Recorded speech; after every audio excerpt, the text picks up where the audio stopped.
Perkenalkan Pak, nama saya Linia Syatunisa. Saya dari mahasiswa Stikes Husada Borneo di Banjarbaru. Saya di sini ditugaskan untuk pekerjaan praktek klinik, mata kuliah dietetik. Apa Bapak bersedia sebagai pasien saya? Saya di sini ingin memecahkan masalah gizi yang ada di Bapak. Konseling gizinya ya Pak. Di sini saya lihat Bapak didiagnosa obesitas ya Pak. Ya. Apa Bapak pernah cek ke klinik atau puskesmas? Bulan kemarin di puskesmas saya cek kesehatan ternyata obesitas. Ya, saya lihat juga di sini ada keterangannya. Baik, di sini saya akan menjelaskan dulu ke Bapak obesitas itu apa, faktor penyebabnya apa.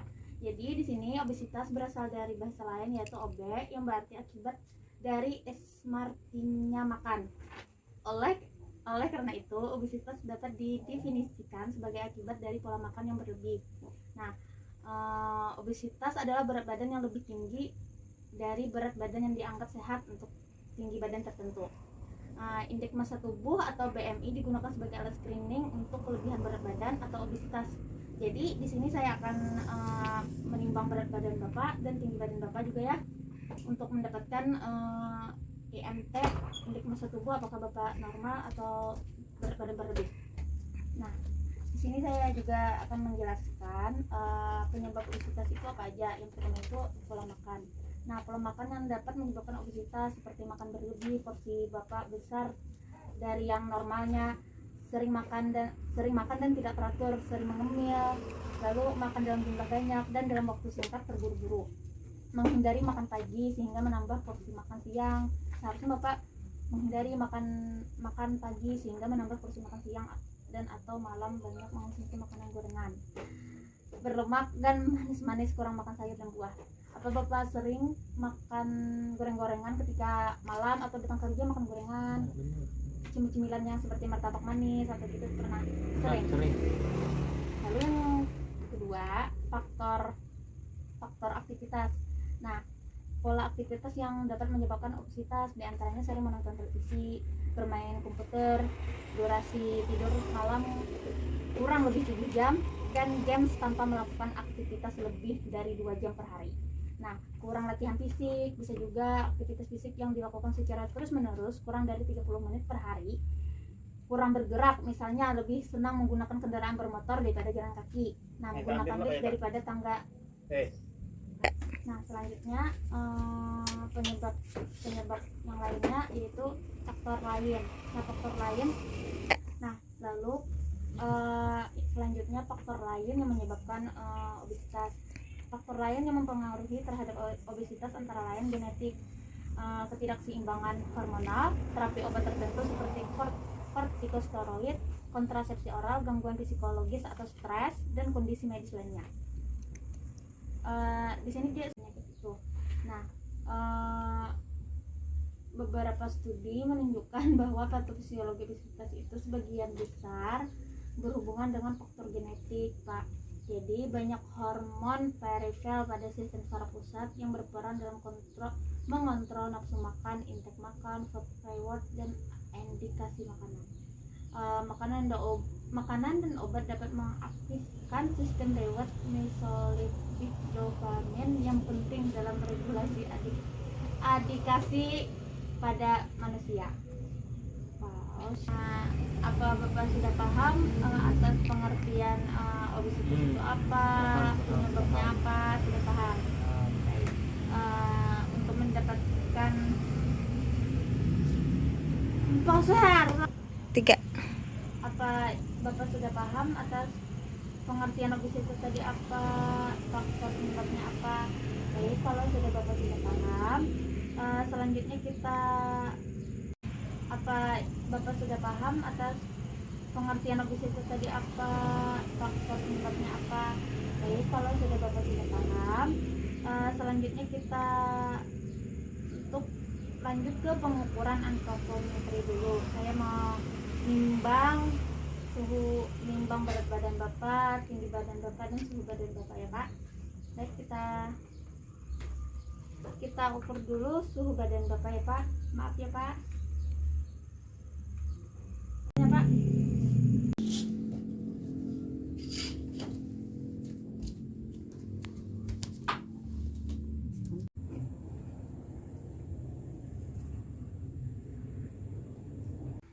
Baik, kan kita sudah tadi pengukuran berat badan Bapak, hasil BB Bapak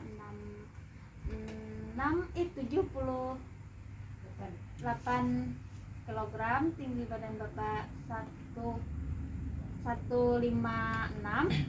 suhu badan Bapak tadi 36,2, itu termasuk normal. Di sini saya ingin lanjut ke rekal 24 jamnya. Nah, rekal ini untuk mengetahui apakah asupan makan Bapak itu dalam sehari apakah benar atau kurang tepat. Baik, kita mulai aja ya Pak. Apakah Bapak bersedia? Bersedia. Baik, untuk makan paginya Bapak apa Pak? Kemarin Pak. Untuk kebiasaan makan pagi biasanya makan nasi hati ayam, goreng kecap, sama minumnya teh manis. Nasinya itu berapa centong ya Pak? Biasanya 2 centong. 2 centong. Hati ayamnya berapa potong? 1,5 potong lah. Lalu untuk selingan itu setelah makan itu jam 10-an ada nyemil lagi. Biasanya brownies kukus. Brownies kukusnya berapa potong Pak? Ya. Banyak 3 potong. Baik, 3 potong. Untuk browniesnya apa Pak? biasanya coklat. Oh, coklat. Lalu makan siangnya Bapak apa? Untuk makan siang Lidah sapi namanya. lidah sapi. Iya. Lidah sapi. Masak kecap. Lidah sapi mas kecap. Oseng tahu tempe Iya, sama lodeh nangka. lodeh nangka. Nasinya berapa centong lagi? 2 centong. 2 centong. Lidah sapinya 1. 1 centong. Baik. Nah, kan setelah makan siang apa jam 4 sore ada nyemil lagi nggak Pak? Biasanya bakwan goreng. Bakwan goreng berapa potong Pak? 2. Ya. Apalagi Pak? Biasanya es krim. Es krim. Es krimnya berapa Pak? 1 buah. 1. Baik. Lalu untuk makan malamnya Bapak makan malam? Makan malam biasanya soto babat. Oh, soto babat ya Pak, keren. Soto babat berapa mangkok? 1 mangkok. 1 mangkok aja. Malam itu ada nyemil lagi atau nggak ada, langsung lanjut tidur atau beraktivitas dulu? Masih minum susu sama Minum susu. makan cemilan. Minum susunya itu susu apa Pak? Susu kental manis atau susu Susu kental manis. Susu kental manis dan itu. Dah pause. Nah Pak, di sini saya ingin tujuan saya dari ini Pak untuk memperbaiki pola makan Bapak gitu, pola makan yang baik dan seimbang sesuai kebutuhan Bapak. Lalu menurunkan berat badan, tujuan kita konseling hari ini, dan meningkatkan pengetahuan dalam memilih makanan yang tepat dan bergizi. Kita lihat tadi Bapak lebih banyak makanan yang manis dan berminyak, berlemak gitu. Lalu mengubah perilaku dan kebiasaan makan makanan Bapak, biasanya suka makanan yang manis dikurang-kurangin.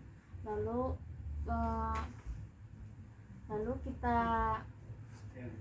kita akan bertemu lagi. Pause. Nah, lalu di sini saya ingin memberitahukan ke Bapak, makanan yang tidak dianjurkan itu untuk penyakit obesitas yaitu gorengan Pak. Gorengan itu sangat berbahaya banget untuk penyakit obesitas karena minyaknya itu kan berulang kali kita memakai.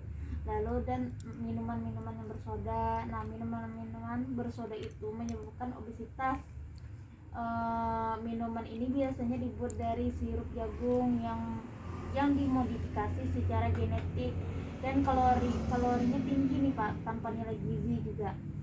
Lalu daging yang berlemak, Bapak tadi lebih banyak makan makanan yang berlemak. Lalu makanan yang siap saji, Bapak tadi makan makanan, ada juga makan makanan yang siap saji. Lalu Bapak nih suka makan makanan coklat kan tadi browniesnya sudah brownies coklat, lalu es krimnya coklat lagi. Nah, untuk makanan yang dianjurkan untuk obesitas itu banyakin makanan yang mengandung serat, yaitu tomat sari, semangka, ketimun, seledri, stroberi, kembang kol. Nah itu tuh bisa tuh dimodifikasi sekian rupa supaya makanan itu enak. Baik, sampai di sini dulu konseling kita pada hari ini Pak. Nanti kita bertemu lagi 2 minggu ke depan, kita lihat lagi apakah ada penurunan berat badan atau tidak ada. Terima kasih Pak atas waktu yang diluangkan untuk saya hari ini. Wassalamualaikum warahmatullahi wabarakatuh. Oh no.